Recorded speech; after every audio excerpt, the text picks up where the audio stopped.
नमस्कार दोस्तों, हमारी आज की इस कहानी का नाम है एहसास। रमा ने शुरू से ही अपनी ही चलाई। मायके में ही सबसे बड़ी रही तो वहाँ पे भी सब पे रौब जमाती थी। धीरे धीरे अहंकार भी मन में बड़ा होने लगा उसे।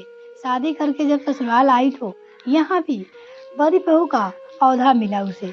मायके में तो खाना खाता पीता घर था, लेकिन ससुराल में उसकी लॉटरी ही निकल गई मानो। ससुराल के लोग भी बहुत ही अच्छे थे। सास तो मानो सीधी गाय जैसी हो। आते ही सारा राजपाट अपनी बड़ी बहू को सौंप दिया। फिर क्या, रमा तो अपनी मनमानी चलाने लगी। हर जगह धीरे धीरे जबान भी तीखी उसकी होने लगी। चित्रा चरित्र भी दिखाती। जरा कोई सामान इधर से उधर होता तो तुरंत दूसरे पर नाम लगा देती। उसकी इस बदतमीजी का सबसे पहला शिकार तो घर के नौकर चाकर ही बनते। धीरे धीरे बदतमीजी उसकी इतनी बढ़ गई कि घर के लोग पे भी नाम लगा देती। छोटा देवर जो उसकी बहुत ही इज्जत करता था, उसको ज्यादा रास ना आता था, क्योंकि उसे लगता देवरानी के आते ही उसका हक आधा हो जाएगा।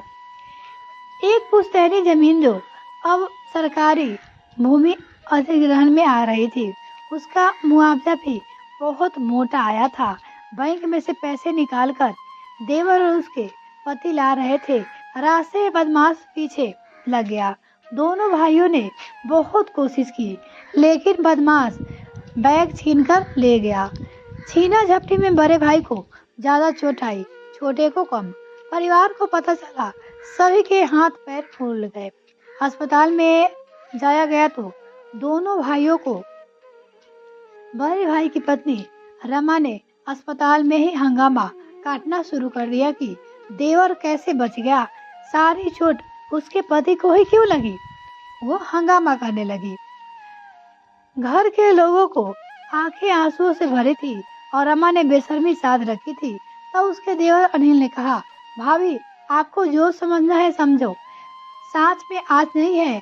आप अपनी विषैली बातों का जहर कम से कम हमारे घर में तो मत घोलो।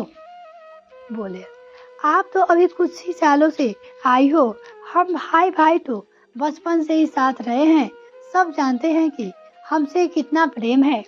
वो बोले, हम भाइयों को जोड़ों की राम लखन की उपमा दी जाती है, तो भाभी तुम माता सीता जैसी क्यों नहीं बन सकती।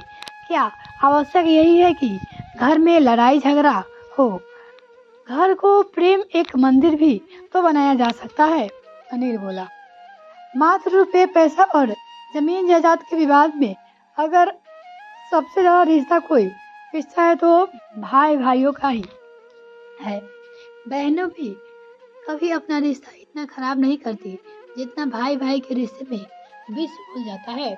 जो रिश्ता विपत्ति संपत्ति बांटने के लिए बनाया जाता है, वो खुद ही संपत्ति बांटने के चक्कर में बट जाता है।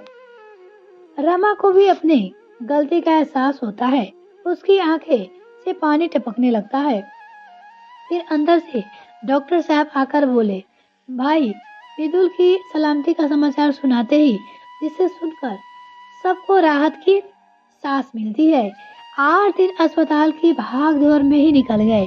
रमा जब अस्पताल से घर आई तब देखा उसके दोनों बच्चे समय से स्कूल जा रहे थे, क्योंकि उसे तो कुछ पता ही नहीं था घर का। उसकी सास और ननद ने घर की सारी जिम्मेदारी संभाल रखी थी।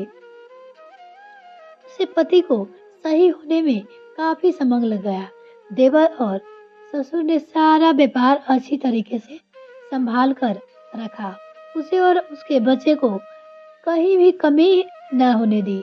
आप उसे एहसास हुआ कि अपने तो सदैव रुपये पैसों का हक जमाया, रिश्ते को तो कभी कदर ही नहीं की, जबकि कब से सबको खराब समय में उसका परिवार उसको साथ हर वक्त खड़ा था। रमा सबसे माफी मांगती है। उसका परिवार सब बातों को भूलकर उसे गले लगा लेता है।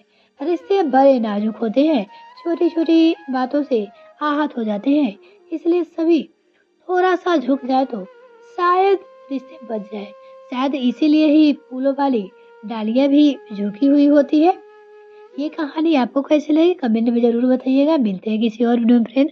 तब तक के लिए bye, thanks for watching this video. अगर आपने भी चैनल सब्सक्राइब नहीं किया तो प्लीज़ सब्सक्राइब कीजिए।